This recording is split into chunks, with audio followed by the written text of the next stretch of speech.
Welcome back students to Shankar's Physics Tutorials. இன்னைக்கு நம்ம பார்க்க போறது class 11 Physics Gravitationல இருந்து Variation of Acceleration due to Gravity with Altitude. அதாவது நம்ம surface of the earthல இருந்து மேல போக altitude கூட acceleration due to gravity எப்படி குறையுது அதுதான் பார்க்க போறோம். ஸோ அதுக்கு நம்ம ஃபர்ஸ்ட் தெரிஞ்சுக்க வேண்டிய ஃபார்முலா என்ன? acceleration due to gravityயோட ஃபார்முலா. G ஃபார்முலா என்ன? G universal gravitational constant. mங்கிறது நம்ம earth கன்சிடர் பண்ணா mass of the earth me divided by radius of the earth from the center to the surface வந்து re square. நமக்கு இதுதான் தெரியும். So G is acceleration due to gravity of earth. இப்போ நம்ம என்ன கண்டுபிடிக்கணும்னா ஒரு ஆப்ஜெக்ட் அதோட மாஸ் வந்து m அப்படின்னு கன்சிடர் பண்றோம். அது வந்து சர்ஃபேஸ் ஆஃப் த எர்த்ல இருந்து h அப்படிங்கிற ஹைட்ல இருக்கு. ஸோ ஹெச்ங்கிறது என்னது?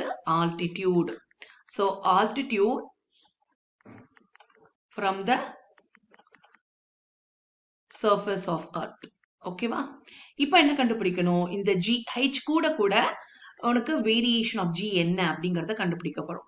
ஸோ நமக்கு என்ன வேணும்? ஜி டேஷ்ங்கும் போது acceleration due to gravity at a height அப்படிங்கிறது வேணும்.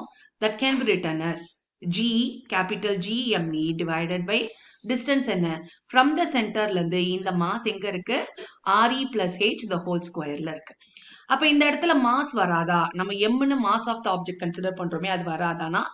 ஆக்சலரேஷன் டியூ டு கிராவிட்டி வந்து இண்டிபெண்டன்ட் ஆஃப் மாஸ். அதை பத்தி நம்ம முன்னாடி புக்லே கொடுத்துருக்காங்க.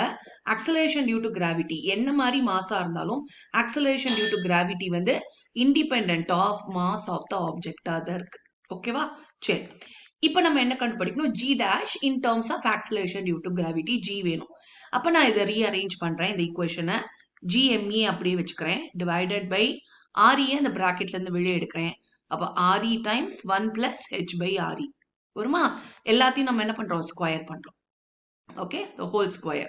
ஸோ அப்போ என்ன வரும்? GME டிவைடட் பை இதை ஸ்கொயர் பண்ணும்போது RE square times 1 plus h by RE the whole squareன்னு வரும்.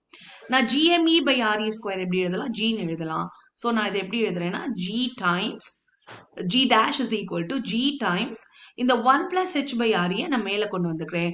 So 1 plus h by RE to the power of minus 2. Reciprocal எடுக்கிறேன். Okay, that is denominator இருக்கிறது numerator கொண்டு வரேன். இப்போ நம்ம என்ன பண்ண போறோம்? Binomial expression கொண்டு வர போறோம். யூஸ் பண்ண போறோம். Binomial expression யூஸ் பண்றதுனா 1 plus x to the power என்ன? 1 plus nx யூஸ் பண்ணலாம். provided x ஓட value very much lesser than 1 இருக்கணும். அப்ப அதே மாதிரி நம்ம கன்சிடர் பண்ணக்கூடிய height of the object should be very very less when compared to RE. அப்ப டினாமினேட்டர் கூட h by RE எப்படி இருக்கும்? It would be lesser than 1 இருக்கும். ஸோ நான் பைனாமியல் எக்ஸ்பிரஷன் யூஸ் பண்றேன். அப்ப G dash எப்படி எழுதலாம்? G times 1 plus minus 2 times h by RE. அப்ப என்னவாயிடும்? எனக்கு G times 1 minus 2h divided by RE வருது. So இதுதான் acceleration due to gravity at a height h. அப்ப h கூட எனக்கு G dash வந்து குறைஞ்சிட்டே வரும். So as the altitude increases, G dash வந்து decrease ஆகும். எவ்வளோ times decrease ஆகும்னா G times வந்து 1 minus 2h by RE times decrease ஆகும். அப்ப எது பெருசு? ஆப்வியஸா உங்களுக்கு ஹைட் கூட G dash கம்மியாகும் போது G dash would be lesser than this acceleration due to gravity. இது எங்க? On the surface of the earth. So surface of the earthல உங்களுக்கு G வந்து என்ன? 9.8 meter per second square. So மேல போக உங்களுக்கு குறையும். Hope இந்த வீடியோ உங்களுக்கு ஹெல்ப்ஃபுல்லா இருக்கும்னு நினைக்கிறேன். Thank you for watching this video. Keep supporting Shankar's Physics Tutorials.